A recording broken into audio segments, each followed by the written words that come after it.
सुनाने क्यों ना आऊं? बोले अब पहली वाली बात रही नहीं, अब पहले वाला प्रेम नहीं रहा। क्यों? तब नाग देवता ने एक बात कही, बोले गई मित्र की मित्रता। अब तुम्हारी हमारी जो मित्रता थी, प्रेम, वो गया।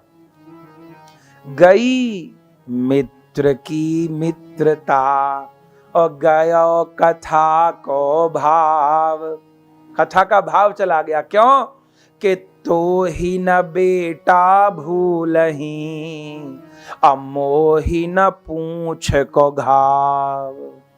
तेरे बेटे ने पत्थर पटका तो मेरी पूंछ कुचल गई और तुम्हारा बेटा मर गया। कथा में भाव नहीं रहा। क्यों? क्योंकि जब तुम हम मिलेंगे, तुमको अपना मरा बेटा याद आएगा और मुझे पूंछ का घाव याद आएगा।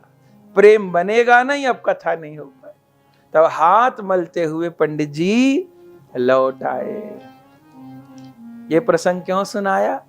यही बात जयदेव जी ने राजा को समझाई। देखो अब यहां रहना ठीक नहीं। क्यों? क्योंकि हम यहां रहेंगे तो हमारे मन में भी हो सकता है तुम्हारी रानी ने हमारी सहधर्मणी के प्राण लेना चाहे, ये बात हमको ध्यान आ जाए। और तुमको तो बार बार ग्लानि होगी कि मेरी रानियों ने ऐसा काम किया। तो अब इतनी निकटता संभव नहीं होगी, अब हम लोग नहीं रह पाएंगे। हाँ, गुरु पूर्णिमा को उत्सव पे तुम लोग आओ हमारे पास, तो जो सेवा बनेगी वो करेंगे हम। सत्संग में आओ और कभी साल 2 साल में हम आ जाएंगे, पर अब इतनी निकटता नहीं निभेगी। गुरु लोगों से निकटता का संबंध निभाना कठिन होता है। अति नियरेते होत हैं अरुचि अनादर भाई। अति निकट रहने पर अरुचि और अनादर हो ही जाता है। अति नियरेते होते हैं अरुचि अनादर भाई। मलिया गिर की भीलनी चंदन देत जराए। चंदन के वन में रहने वाली जो भीलनी होती है, वो चंदन के पेड़ों को जला जला कोयला बना देती है, क्योंकि जानती नहीं है। ऐसे अनेक बार संत के निकट, अतिशय निकट रहने वालों के द्वारा अपराध हो जाते हैं, महत्व हानि हो जाती है। तो अब हम यहां नहीं रहेंगे, आपकी भी हानि होगी, हमारी भी हानि। तो ग्रंथ में लिखा है कि करी समाधान निज ग्राम आए किंदु बिल्ब, जैसो कछ सुनो यह परचो ले गायो है। तब अपनी पत्नी को लेकर के लौट करके श्री जयदेव जी वापिस किंदु बिल्व ग्राम में आ गए और आकर के पुनः अपनी कुटिया में रहने लग गए। और बंधुओं दोनों ही अपने आप में पूरे थे, गीत गोविंद गाया करते, आनंद लिया करते, खूब आयु तक विराजमान रहे जयदेव जी। धीरे धीरे काफी वृद्धावस्था आ गई, लेकिन नियम था, प्रतिदिन गंगा जी स्नान को जाते थे। ऐसे तो अब गंगा जी लगभग 18 कोस थी। वीरभूम जिला के किंदु बिल्व गांव में आप प्रकट भये हैं, तो 18 कोस पे गंगा जी थी। जो कि गंगा जी प्रकट होती हैं गंगोत्री से, तो आखिर में तो सागर में मिलने से पहले बंगाल जाती है ना। गंगा सागर जाइए तो कलकत्ता जाना पड़ता है, फिर कलकत्ता से काकद्वीप जाते हैं, फिर काकद्वीप से स्टीमर में बैठ के गंगा जी पार करते हैं, फिर गाड़ी में बैठते हैं, फिर पहुंचते हैं गंगा सागर। तो बंगाल में गंगा जी खूब घनी, खूब सुंदर। गंगा जी से बहुत प्रेम था। गंगा जी की भी स्तुति की है। 18 कोस पड़ती थी। अब सोचिए, वृद्ध शरीर हो गया और प्रतिदिन 18 कोस पैदल जाना और 18 कोस पैदल लौटना, कितना टाइम लग जाता होगा। और फिर वहां भजन, संध्या, स्तुति आदि करना। एक दिन तो देह पर वृद्ध पनारह छाय, कही गंगा मैया समुझाय, गेह ही तेलो तुम मोकू ध्याय। एक दिन वृद्धावस्था में रास्ते में थोड़े पैर भी उधर उधर हो जाते थे। क्यों? कि घर ते गंगा कोस 18 है, सकत न स्वामी गंग बिनार। गंगा जी जरूर जाते। गंगा जी को देख के यमुना जी की भावना करते, बहुत आनंद होता। और गंगा जी तो पतित पावनी प्रेमदायिनी है। एक दिन तो रास्ते में गिर ही गए, लेकिन फिर भी नहीं माने, फिर चले। गंगा जी स्नान किए, और उस दिन जब गंगा जी स्नान करके लौटने लगे तो गंगा मैया से एक हाथ निकल करके आया। आहा, पहले तो वो हस्तकमल गंगा मैया ने जयदेव जी के सिर पर रखा, देख करके आश्चर्यचकित, धन्य धन्य हो गए। मां, आज तो आपने कृतार्थ कर दिया मुझे। हां जयदेव जी, मुझे आपसे कुछ कह क्या? देह पर वृद्ध पना रह छाए, कही गंगा मैया समझाए, गेह ही ते लो तुम मोकू ध्याय। अब रोज रोज गंगा जी मत आया करो, फिर अपने घर पे ही हर हर गंगे हर घर गंगे कह के जो घर के बाहर मीठे पानी का कुआं उसमें नहा लिया करो, मत आया करो। जयदेव जी ने कहा मां ऐसा मत कहो। श्री जयदेव स्वामी जू बोले तब बिल खाए, माता तुम्हारे दरस बिनु मोह पे रयो न जाए। तो बोली गंगा मैया फिर तो रहूं वहीं प्रगटाए। बोली गंगा मैया फिर तो रहूं वहीं प्रगटाए। कवि कुल चक्रवर्ती जयदेव स्वामी के सके कौन गुण गाए। कवि कुल चक्रवर्ती जयदेव स्वामी के कौन गुण गाए। गंगा जी ने कहा मैं वहीं प्रकट हो जाऊंगी। जयदेव जी बोले मां, कहे स्वामी विप्लव मची जई हैं, आप मेरे आश्रम तक आओगी, 18 कोस के बीच में कितने गांव कितनी बस्ती, आप आओगी तो सारी बस्ती लोग जलमग्न हो जाएंगे। कहे स्वामी विप्लव मच जई हैं, मार्ग में नहीं को बच पई हैं, निकरी हैं जा मार्ग ते धार, क्षेत्र में मची है हाहाकार, तो हई है हृदय विदीर्ण हमार। इतने लोगों के घर उजड़ जाएंगे, इतने लोग जलमग्न हो जाएंगे मां, ये काम तो ठीक नहीं। तब गंगा जी ने कहा पुत्र, कविवर के संतोष सहित बोली गंगा माए, मार्ग को छेड़े बिना आश्रम प्रगटूं आए। मैं मार्ग में बिना नुकसान पहुंचाए आपके आश्रम में पहुंच जाऊंगी। कैसे? बोले की जो तब ही प्रति मेरी जब जल जावे बदलाए। ओ की जो तब ही प्रतीत मेरी जब जल जावे बदलाए। कवि कुल चक्रवर्ती जयदेव स्वामी के कौन सके गुण गाए। कवि कुल चक्रवर्ती जयदेव स्वामी के सके कौन गुण गाए। मैया ने कहा मैं रास्ते को बिना छेड़छाड़ आश्रम पर पहुंच जाऊंगी। जयदेव जी ने कहा मैया मुझे आपकी वाणी नहीं समझ आ रही, आप कहती हो घर पहुंच जाऊंगी तुम्हारे, इसका अर्थ यही तो है जो गंगा की धारा 18 कोस दूर है वो मेरे घर के पास बहेगी तब तो, और घर के पास बहेंगी तो गंगा कितनों का अतिक्रमण करेंगी। आप कहती हो कि मार्ग को नुकसान नहीं पहुंचाऊंगी, सीधे आश्रम पे प्रकट हो जाऊंगी, गुप्त गंगा के रूप में आऊंगी, तो मां मुझे कैसे पता चलेगा आप आ गई हो? गंगा मां ने बता दिया, तुम्हारी कुटिया पे जो सर है, आह,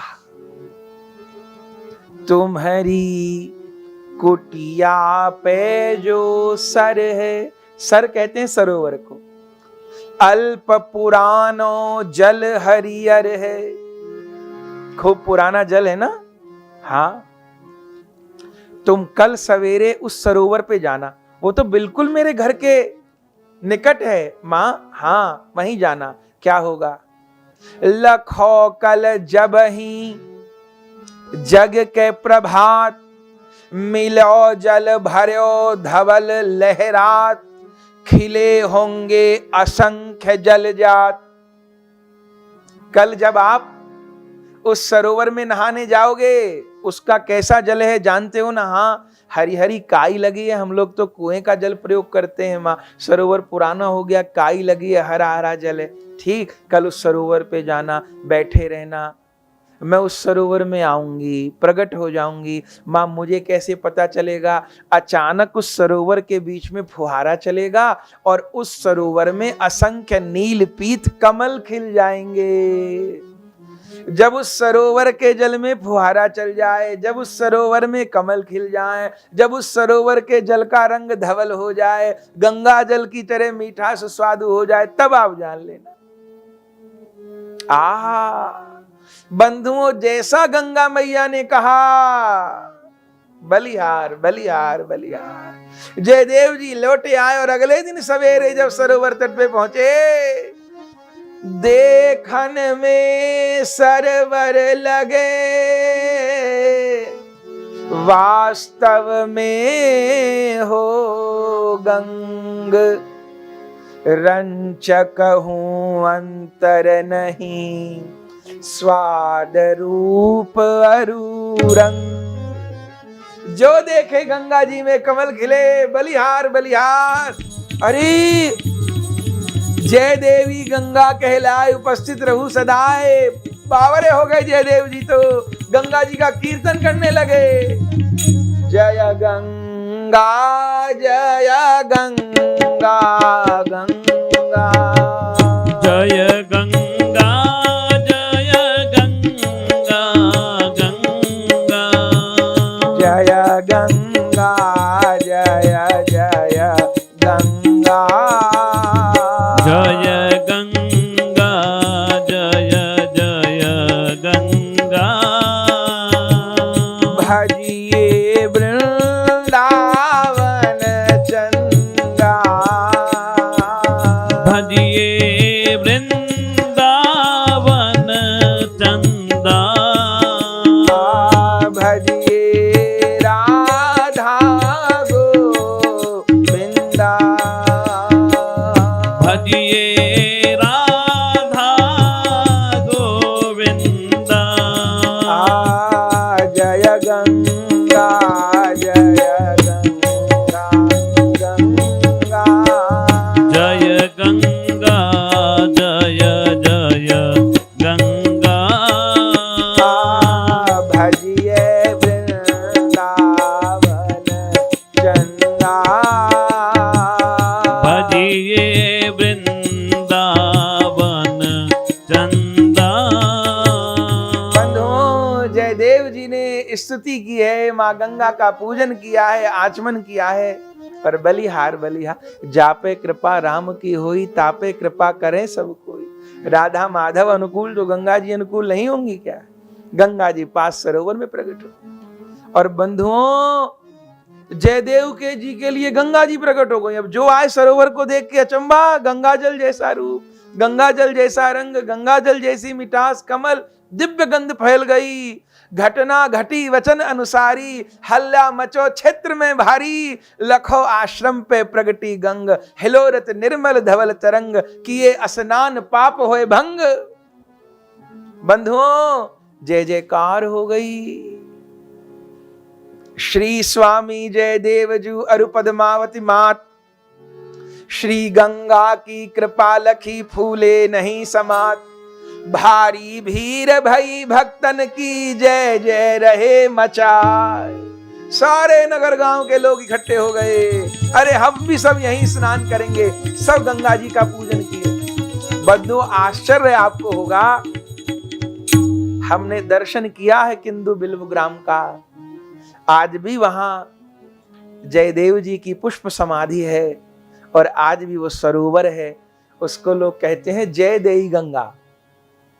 केवल गंगा जी नहीं कहते, कहते हैं जय देई गंगा, जयदेव जी के लिए जो गंगा प्रकट हुई। और बहुत निर्मल जल है, लोग स्नान करते हैं, प्रणाम करते हैं, पूजन करते हैं। बंधु कितने तो उस क्षेत्र के लोग गंगा जी में अस्थि विसर्जन नहीं, वहीं अस्थि विसर्जन करते हैं। हमारे जयदेव जी के लिए गंगा प्रकट हुई है। अबलो श्री गंगा जय देई, किंदु बिल्ववासी रहे सेई। आज भी किंदु बिल्ववासी बंधुओं उन गंगा जी को सेते हैं। चरित स्वामी के अमित अनूप, स्वयं जो जगन्नाथ के रूप, बखान्यो भक्त माल अनुरूप। ऐसे संत उदार चित प्रभु के भक्त अनन्य, जब भूतल पे अवतरे वसुंधरा होए धन्य। जन नारायण दास नेह निधि गावत गुण हर्षाय। जन नारायण दास नेह निधि गावत गुण हर्षाय। कवि कुल चक्रवर्ती जयदेव स्वामी के, कौन सके गुण गाए। आज तक वो गंगा जी विराजमान है बंधुओं, उनको जय देई गंगा, जय देई गंगा, जय देई गंगा कहते हैं। और बंधु हमने निवेदन किया कि आज भी मकर संक्रांति को वहां सबसे बड़ा मेला लगता है, लाखों लोग एकत्र होते हैं, लाखों लोग। किस लिए? जयदेव जी के आश्रम को प्रणाम करने के लिए, जयदेव जी की चरण धूल माथे से लगाने के लिए, और जयदेव जी की पुष्प समाधि है वहां पर प्रणाम करते हैं। और कोई भी उस जयदेई गंगा में स्नान करना नहीं भूलता, उस जयदेई गंगा में आचमन करना नहीं भूलता। उस कुंड की परिक्रमा होती है, जयदेव जी के स्थान की परिक्रमा होती है। पर ये न सोचिएगा कि जयदेव जी किंदु बिल्व ग्राम में ही शरीर छोड़े होंगे। पुष्प समाधि है, उस स्थान को लाखों करोड़ों बार प्रणाम है। बिल्कुल ठीक, संत महापुरुष जहां रहते हैं वहां धाम प्रकट होता है। लेकिन सच्चाई ये है कि जयदेव जी ने किंदु बिल्व में शरीर नहीं छोड़ा। वो पुष्प समाधि तो बाद में बनी, जब अंतर्धान हो गए ना, तब पुष्प ले जाकर के वहां समाधि बनी। जो जयदेव जी ने कहा शरीर छोड़ा, शरीर छोड़ना भी कहना गलत है। कहा लीला में प्रवेश हुए, जानते हैं, जहां बैठ के आप हम जिस धाम में बैठकर कथा कह रहे हैं बंधुओं, आज भी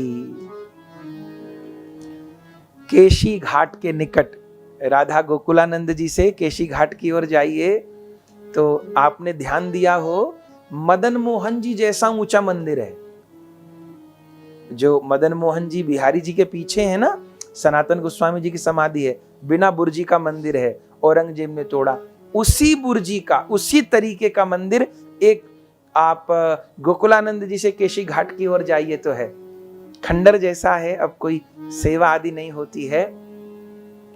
वो जो स्थान है बंधुओं, वो जयदेव जी का स्थान, कोई विशेष स्मारक तो नहीं है, खंडर है, हाँ मंदिर दिखता है, और एक छोटी सी कुंज भी बनी हुई है जहां ये भाव किया जाता है। श्री जयदेव जी विराजे थे बंधुओं वृद्धावस्था में। अब धीर समीरे जमुना तीरे बसते बने मन माली, रात दिन आप गाते थे, तो आप क्या सोचते हैं वो बनमाली वृंदावन से दूर रहने देगा? वृंदावन से तो पहले भी दूर नहीं थे, वो तो निरंतर जहां थे वृंदावन में ही थे। पर प्रकट रूप में भी ठाकुर जी ने उनको नहीं दूर रहने दिया, और आखिर के दिनों में, ये संवत तो पूरी पक्की नहीं है, पर ये मानिए कि लगभग 1290 से 1296 संवत के बीच की बात है। पक्का संवत नहीं है, पर लगभग 1290 से 96 के बीच की लगभग बात है ये, जब वे वृंदावन आए हैं। और वृंदावन आकर के, उस समय तो वृंदावन का प्राकट्य हुआ नहीं था। वृंदावन का प्राकट्य तो 15वीं शताब्दी में श्री माधवेंद्र परिपाद महाप्रभु, नित्यानंद प्रभु जी, फिर षड गोस्वामी पाद आए, तब हुआ। उस समय एकदम निर्जन वन था। और जय देव जी को चूंकि वृद्धावस्था थी और उनके लिए भगवान की आज्ञा नहीं थी वृंदावन प्राकट्य की, तो उस और उन्होंने ध्यान नहीं दिया। वे विराजे आकर के, और अकेले नहीं, पद्मावती जी भी वृद्धा हो गई थी, उनको साथ लेके, और कुछ सत्संगी भी साथ थे, उनके शिष्य लोग भी साथ थे। बीहड़ वन में, किसी ने तो कहा कि वृंदावन में कैसे रहेंगे, एकदम जंगल के जैसा है, हिंसक पशुओं का भय है। जयदेव जी ने गांव से चलते हुए बस इतनी बात कही थी, मैं वृंदावन में रहने नहीं जा रहा, मैं वृंदावन में मरने जा रहा हूं। वृंदावन में मरिवो नीको, राधा रसोदा निधि में खूब गाया था इसको। वृंदावन में मरिवो नीको, ब्रज रजैया तन डरिवो नीको, कुंज लता बिच परिवो नीको, राधा माधव गुण कहिवो नीको, या वृंदावन में मरिवो नीको। बंधुओं, इस वृंदावन में देह छूटना छोटी बात। वृंदावन में देह छूट गई, बात बन गई साहब, बात बन गई। अब अपराध पीछे देखे जाएंगे बंधुओं, पीछे देखे जाएंगे। एक ने प्रश्न किया एक संत से, बोले आप इतना कहते हैं कि वृंदावन में शरीर छूटे तो नरक नहीं जाना पड़ता और श्री जी के धाम जाते हैं, कोई ब्रजवासी ही वृंदावन में रह के पाप कर्म करे। अब ऐसे ही बहुत लोग हैं कि वृंदावन में रहते हैं पर वृंदावन रस से अछूते हैं, सबरे काम करते हैं, तो क्या होगा? देखिए, वृंदावन में रह के जो ब्रजवासी अगर पाप भी करता है तो वो भी नरक नहीं जाता, तो फिर पापों का दंड नहीं मिलता। दंड तो मिलता है पर यमराज नहीं दे सकते दंड। कौन देता है दंड जानते हैं? वो मथुरा में बैठे हैं ना भूतेश्वर बाबा, वो देते हैं। भूतेश्वर बाबा दंड देते हैं, माने ब्रज में ही रखते हैं। अब अपराध किए, धाम के प्रति उल्टा पुल्टा किए तो दंड तो मिलेगा, लेकिन ब्रजवासी जिसका ब्रज में शरीर छूट गया है, लाख कुकर्म किए हो, पतन नहीं होगा। ये धाम की महिमा, ये प्रबोधानंद सरस्वती पाद जी के वचन है, ये हमारे हरिराम व्यास जी के वचन है। पतन नहीं होगा नरक ने। हाँ, गड़बड़ किया है तो फिर भूतेश्वर बाबा पिटाई करेंगे। अब भले वो नरक से ज्यादा पिटाई यहीं कर दें, अब भूतेश्वर बाबा फिर मूसल चलाएंगे, पर हाँ मार लगाएंगे, समझाएंगे, फिर ब्रज में जन्म देंगे। अगर ब्रज में शरीर छूटा है फिर जन्म देंगे, फिर अवसर देंगे। इस वृंदावन में ना जन्म लेना सामान्य है, ना इस वृंदावन में शरीर छोड़ना। इसलिए कोई ब्रजवासी अगर कोई विपरीत कर्म करता भी दिखे तो निंदा नहीं करनी, दूर से प्रणाम कर लेना। कई बार ऊपर से कुछ, पर भीतर भीतर हाँ बार बार होता हो, संपर्क कम कर ले, लगता हो दोष दिखेंगे। अनेक लोग आते हैं, बोले महाराज हम तो सोच के आए वृंदावन ऐसा, और जब देखते हैं रहने वालों को तो मन खराब होता है, अरे कैसा है, ऐसा है, ऐसा है। तो कोई हमसे कहता है तुमको कष्ट होता है, हम इतना ही कहते भैया संपर्क मत रखो। फिर आप वृंदावन में भजन करने के उद्देश्य से आए हो ना, तो वैष्णवों से संपर्क रखो, साधुओं से रखो, संतों से रखो, वाणी से संपर्क रखो, ग्रंथों से रखो, नाम से रखो, बिहारी जी से रखो, राधा रमन जी से रखो, राधा वल्लभ जी से रखो। आप इन चक्करों में पड़ते क्यों हो? तो बंधुओं, जब जयदेव जी चले किंदु बिल्वग्राम से, तो बस उन्होंने इतना ही कहा था कि मैं रहने नहीं, मैं वृंदावन में मरने जा रहा हूं। वृंदावन में मरिवो नीको, कुंज लता विच परिवो नीको, या ब्रज रज तन धरिवो नीको।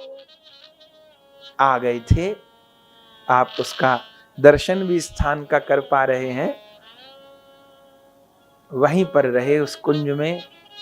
ये मंदिर तो बहुत बाद में बना, बहुत बाद में बना ये मंदिर तो, पर वो जो कुंज और खंडर जैसी, वहां पर जयदेव जी आकर विराजे।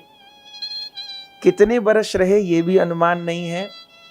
और हाँ, अपने राधा माधव जी को लेके आए। जो मंदिर बना है वो किनका है? वो राधा माधव का ही तो मंदिर है। तो पहले दिन आपने कथा सुनी कि विवाह हुआ, फिर सेवा पधराई। कहीं कहीं ऐसा भी लिखा है कि जगन्नाथ जी ने ही उनको ही राधा माधव दिए थे। लेकिन मंदिर तो बाद में बना। जिस समय गोविंद देव जी का बना तो गौड़ीय आचार्यों ने उस समय राधा माधव जी का मंदिर भी बनवाया। लेकिन मंदिर बना, पर जब आक्रमण का काल हुआ, औरंगजेब ने और मंदिर तोड़े, सब ठाकुर जी बाहर गए। जिन दिनों गोविंद देव जी, उन दिनों राधा माधव जी भी गए। तो जो मूल राधा माधव जी हैं, माने कि जयदेव जी के सेवित ठाकुर जी, वो राधा माधव तो अभी जयपुर में ही हैं। उसको भी स्वर्ण वृंदावन, कनक वृंदावन के नाम से जाना जाता है। एकदम ऊपर पर्वत पर जाकर के मंदिर है। एक बार वहां सत्संग हुआ था, तब सब लोग गए थे। कनक वृंदावन उसको बोलते हैं। एकदम घाटी में जाकर के मंदिर है। तो असली राधा माधव जी तो वहां है। हमको लगता है जयपुर के बड़े भाग, गोविंद देव जी वहां, श्री गोपीनाथ जी वहां, दामोदर जी वहां, राधा विनोद जी वहां, राधा माधव जी वहां, हमारे सरस माधुरी जी सरीखे रसिक महापुरुष वहां विराजे। तो राधा माधव जी भी जयपुर में घाटी में विराजमान है।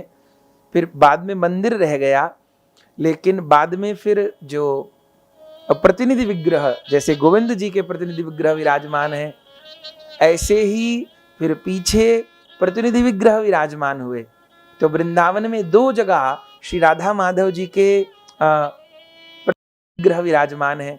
उनमें एक जोड़ी श्री राधा दामोदर जी के मंदिर में विराजमान है, चूंकि जयदेव जी की पुष्प समाधि श्री राधा दामोदर जी में भी है।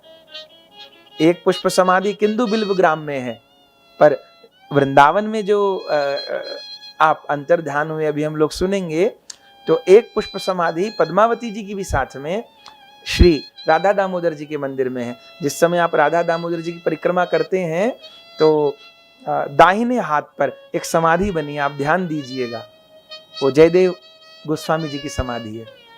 तो उनके ठाकुर जी भी एक प्रतिनिधि विग्रह श्री राधा दामोदर जी में विराजमान है, और दूसरे प्रतिनिधि विग्रह दुसायत मोहल्ला में भी विराजमान है। बाकी तो सब ठाकुर जी नित्य हैं। तो अपने ठाकुर जी को लेके, राधा माधव जी को लेकर के श्री जयदेव जी वृंदावन आ गए थे। उनकी धर्म पत्नी पद्मावती जी भी साथ थी। कितने वर्ष रहे ये पक्का अनुमान नहीं है, क्योंकि उस समय कोई साक्ष्य उपलब्ध नहीं हो पाए। क्योंकि उसके बाद विप्लव हुआ तो सब गीत गोविंद उपलब्ध हो गए, ये बहुत बड़ी कृपा है। कब तक रहे, पर इतना निश्चित है कि बहुत वृद्ध थे जयदेव जी। और केशी घाट को उन्होंने क्यों चुना? केशी घाट तो एकदम यमुना जी है, मंदिर भी एकदम यमुना जी से आज भी यमुना जी इतनी नजदीक है। और उस समय तो आप सोचिएगा, देखिए वो मंदिर बनाने के भाव से नहीं आए। क्यों आए? क्योंकि अपनी धर्म पत्नी पद्मावती जी के साथ बस यमुना तट पर बैठे रहते थे और निरंतर यही धीर समीरे यमुना तीरे वसति वने वनमाली, बस यही गाते रहते थे। हम भी आज कथा का विश्राम इसी अष्टपदी से करेंगे।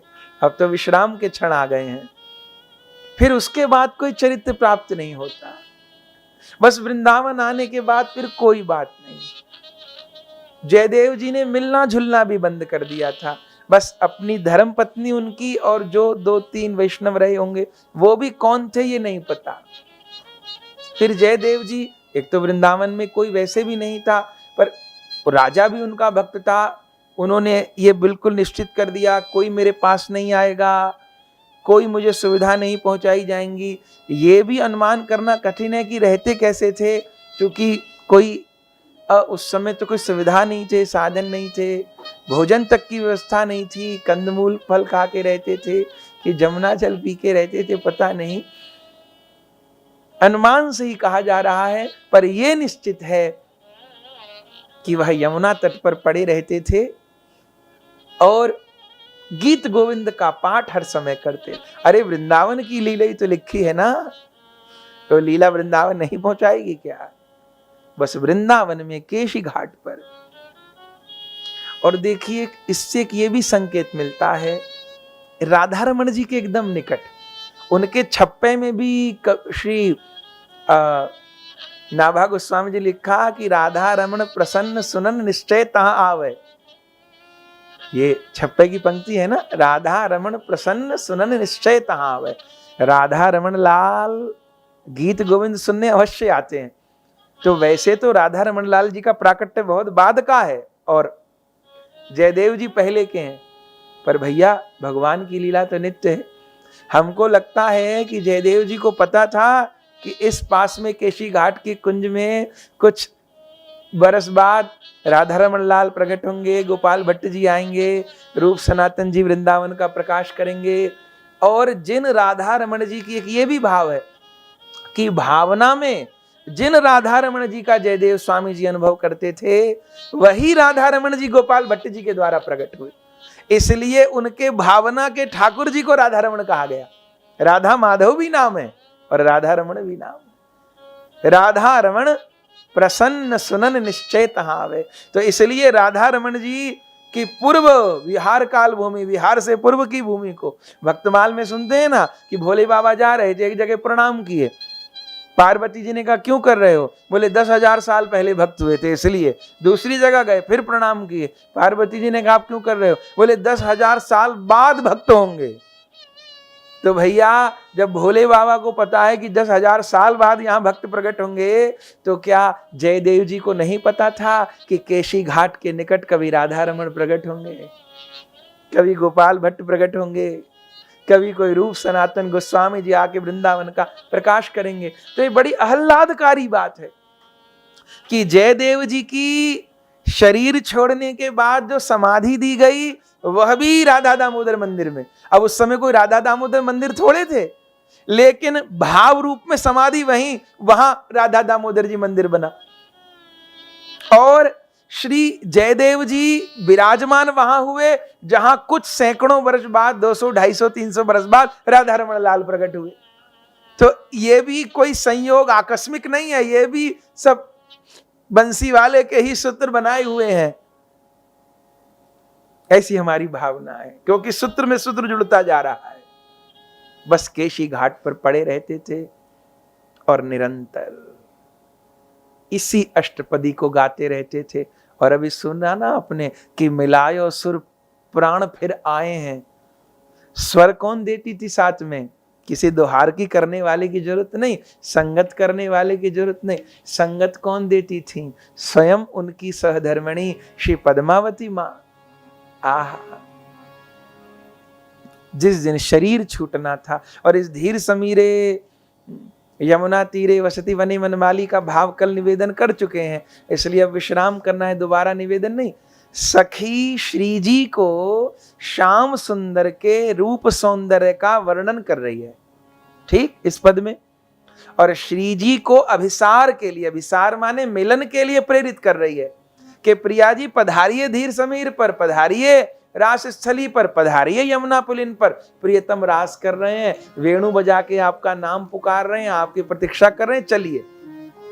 और जब स्वामिनी जी प्रियतम से मिलने के लिए जा रही हैं, तब वह संदेश सुनाने वाली सखी मंजरी प्रिया जी के पीछे पीछे चल रही है, ये भावना है। तो इसी पद को गाते थे। और बंधुओं, संतों से सुना है कि इस पद को गाते गाते उस दिन लीला प्रकट हो गई थी, साक्षात राधा रानी प्रकट हो गई थी। और श्री जयदेव जी और श्री पद्मावती जी सखी स्वरूप से, मंजरी स्वरूप से श्री जी के पीछे पीछे इस अष्टपदी को गाते, जिसका भी गायन करेंगे, इस अष्टपदी को गाते गाते राधा रानी के पीछे गए। और ऐसे केशी घाट से होते हुए, जहां वर्तमान में राधा रमण जी का मंदिर है, यहां राधा रमण जी विराजमान थे, माने श्याम सुंदर रास विहारी रूप में विराजमान थे। और श्री जी को लेकर के मिलन कराने के लिए रास में श्री जयदेव गोस्वामी जी अपनी पत्नी के साथ पधारे।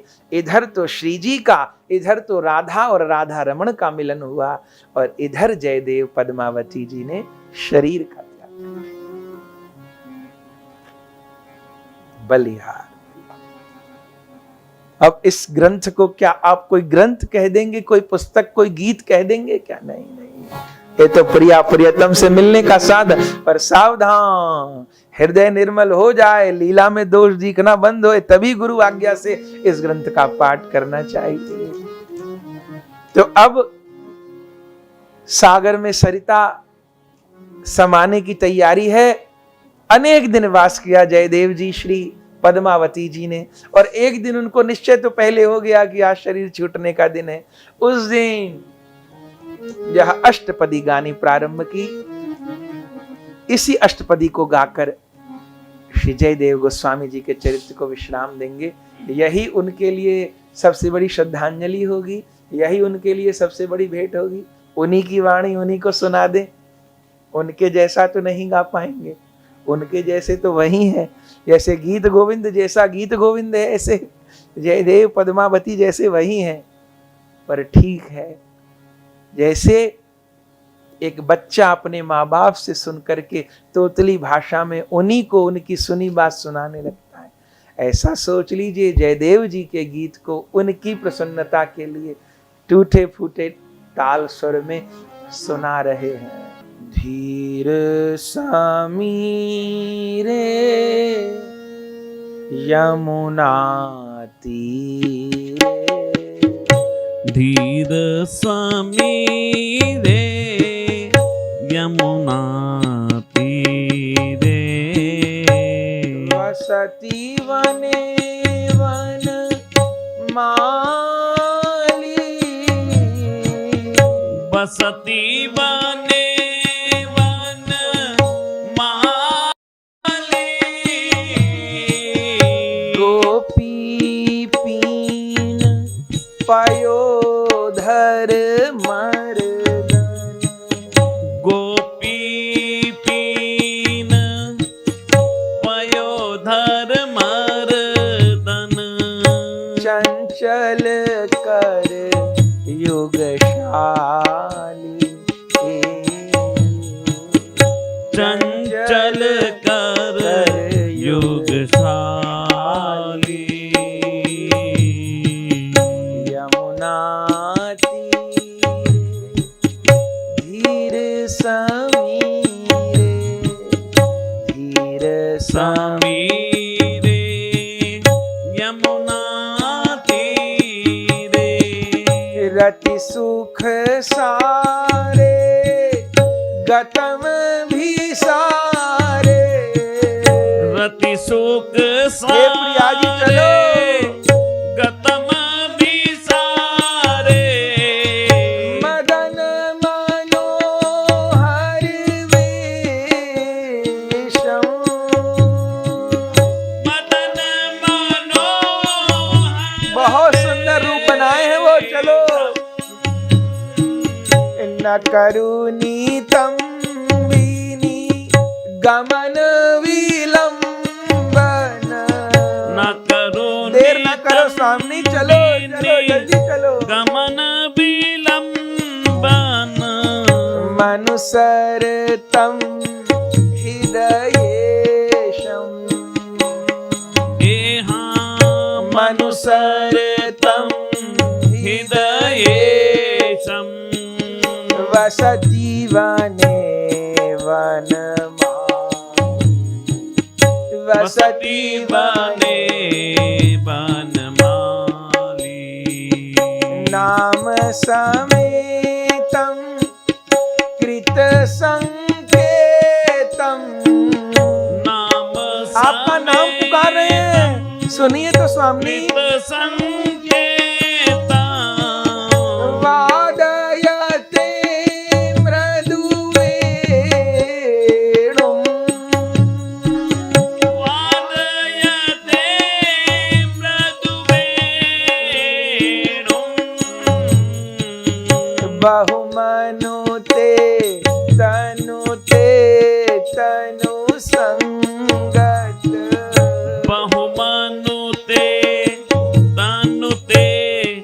तनु संगत पवन चलित मपीरे पवन चलित मपिरेणुम। प्यारे वेणु बजा रहे हैं, आपके शरीर को अंग स्पर्श करके जो वायु बह रही है उन रज कणों को चूम रहे हैं गोविंद। प्रिया जी इतनी देर न करिए। पतती पत्रे विचलती पत्रे पतति पत्रे विचलति पत्रे शंकित भवदुपयानो शंकित भवदुपयानम् रचयति शयानं सचकितनयनं रचयति शयनं सचकेतनयनम् पश्यति तव पन्थानं पश्यति तव पंथानम्। हे प्रिया जी, पक्षियों के उड़ने से, पत्तों के हिलने से जो शब्द हो रहा है, श्याम सुंदर चौंक चौंक उठते हैं, कहीं आप तो नहीं आ गए। वह चकित होके आपके मार्ग को देख रहे हैं श्री जी, वह आपके लिए शैया सजा रहे हैं। आप पधारिए। वृथा करत कतव विलंब भामिनी वृथा अवसर जात राधे देख बन की बात। मुखर मधीरं त्यज मंजीरं मुकर मधीरं तयज मंजीरं रिपुमिव केली सुलोलं रिपुमेव केली सुलोलम्। चल सखी कुंजं चल सखी कुंजं चल सखी कुंजं सतिवीर पुंजं। चल सखी को श्री जी चलिए। सतिमीर पुंजम शीलाय नील निचोलम शीलाय नील निचोलम। हे प्रिया जी, अपने चरणों के नूपुर उतार दीजिए, नहीं तो कोई सुन लेगा, मिलन में व्यवधान हो सकता है। चल सखी कुंजम, चलिए। और शीलाई नील निचोलम, आप नीली चोली पहन लीजिए। नील वर्ण प्रियतम का है ना, प्रियतम को बहुत प्रसन्नता हो, विरह दूर होगा। आप नीले वस्त्र, नीली चोली, नीला लहंगा, नीली चुनरी पहन लो, पर चलो शीले नील निचोलम। उरसी मुरारे रूप हित हारे उरसी मुरारे रूप हित हारे घनैव तरल बला के घन एव तरल बला के कड़ीव पीते रति विपरीते तड़दीव पीते रति विपरीते राजसी सकृत विपाके राजसी सकृत विपाके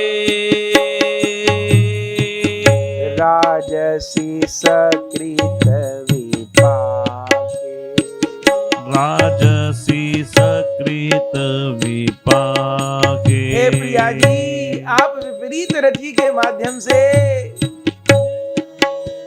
जैसे घन में बिजली चमकती है स्वामिनी, ऐसे आप श्याम सुंदर के अंग पर शोभा पाइए। आज विपरीत रति के माध्यम से श्याम सुंदर पर विजय पानी है आपको, पर आप चलिए, विलंब क्यों करती हैं? विगलित वसना परिहत रशना, विगलित वसनम परिहत रसना, घटय जघनमपि धानम्, घटय जघनमपि धानम्, किसलय शयने पंकज नयने, किसलय शयने पंकज नयने, निधिमिव हर्ष निधानम्, मैं वारी जाऊं निधिमेव हर्ष निधानम्। हे प्रिया जी, कोमल कोमल पत्तों की शैया लगी है, उस पर कमल के कोमल पत्तों की शैया पर कमल नयन श्याम सुंदर पौड़े हैं। किस लय सहने पंकज नयने निधि में वो हर्ष निधान। आप उनके ऊपर अपने वस्त्र आभूषण इत्यादि न्यौछावर कर दीजिए, और प्रिया जी अपने प्राण वल्लभ को अंकमाल देकर अपने हृदय भाग से कृतार्थ कर दीजिए स्वामी जी। हरिरभिमानी रजनी रिदानी, हरिरभिमानी प्रिया जी रात्रि बीत जाएगी। हरिरभिमानी, वह बहुत अभिमानी है, ज्यादा इंतजार कराएंगे नाराज हो जाएंगे, और न नाराज हुए तो रात बीत जाएगी। हरिरभिमानी रजनी रिदानी, हरिरभिमानी रजनी रिदानी, महिमा पियाति विरामम्, महिमा पियाति विरामम्, कुरु मम वचनं सत्वर रचनम्, गुरु मम वचनं सत्वर रचनम्, पूरय मधुरी पुकाम, पुराय मधुरी पुकामम्। मेरे वचनों को मान लीजिए आप, अब देर न कीजिए श्याम सुंदर की इच्छा को। कुरुमम वचनम सत्वर रचनम पुरे मधुरी पुकामम। श्याम सुंदर के उस मिलन अभिलाषा को पूरा कर दो बंधुओं। यहाँ तक पद गाया, साक्षात श्री जी का यमुना पुलिन पर केशी घाट पर दर्शन हो रहा है, साक्षात रूप में दर्शन हो रहा है जयदेव जी को, श्री जी का। दोनों पति पत्नी धन्य धन्य श्री जयदेव गोस्वामी जी, मां पद्मावती जी, दोनों सखी रूप से अथवा उसी रूप से जैसे श्री जी के पीछे पीछे चलते जा रहे हैं। 7 पद तक गा दिए। 7वीं पदी गाई, जहां पर प्रिया जी की रास स्थली है, जहां श्याम सुंदर की रास स्थली है, वह भ्रमर घाट के निकट जहां राधा रमण लाल प्रकट हुए, श्री जी पधारी और सामने राधा रमण लाल जी का दर्शन हुआ। और बंधुओं, उस समय अंतिम पंक्ति जयदेव जी के मुख की अंतिम पंक्ति थी, पर इस पंक्ति को गाकर तो देह छोड़ दिए। उधर तो प्रिया जी का श्याम सुंदर से मिलन हुआ, और इधर जयदेव पद्मावती जी सेवा में प्रवेश कर गए, लीला में प्रवेश कर गए। श्री जय देवे कृत हरि सेवे, श्री जय देवे कृत हरि सेवे, भणति परम रमणीयम्, भणति परम प्रमुदित हृदय हरिमति सदयम् प्रमुदित हृदयं हरिमति सदयम् नमत सकृत कमनीयम् नमत सुकृत कमनीयम्। आखिर में जैसे ये शब्द कहा, श्री जय देवे कृत हरि सेवे, देखिए शब्द से भी ध्वनि आ रही है। और जगह और कुछ कहते थे, पर आज कहा श्री जय देवे कृत हरि सेवे। अब सेवा में जा रहे हैं तो क्या कह रहे हैं? हरि की सेवा करने वाले जयदेव कवि के इस गीत के परम रमणीय गाने पर अत्यंत प्रसन्न चित्त वाले श्याम सुंदर को प्रणाम। अब बताइए, यही अर्थ है ना?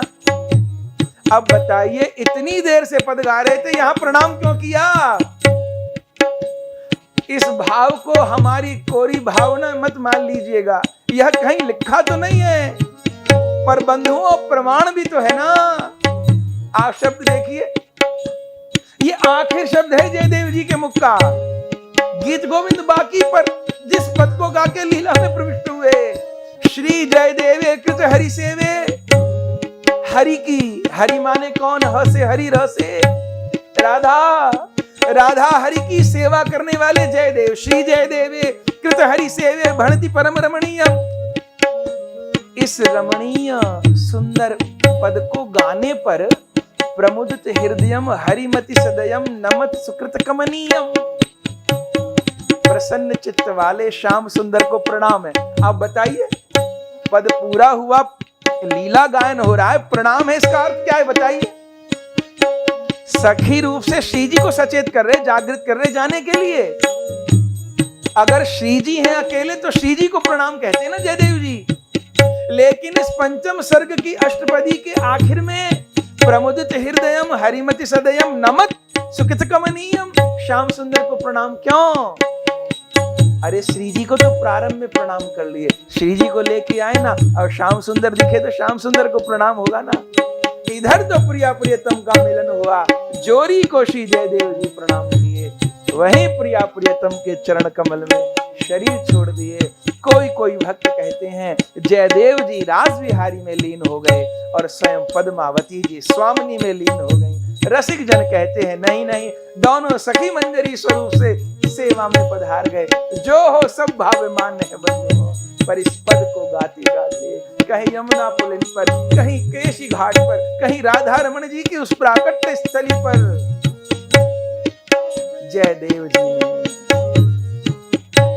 धीर समीरे यमुना तीरे, धीर समीरे यमुना तीरे, बसती बने बनमाली,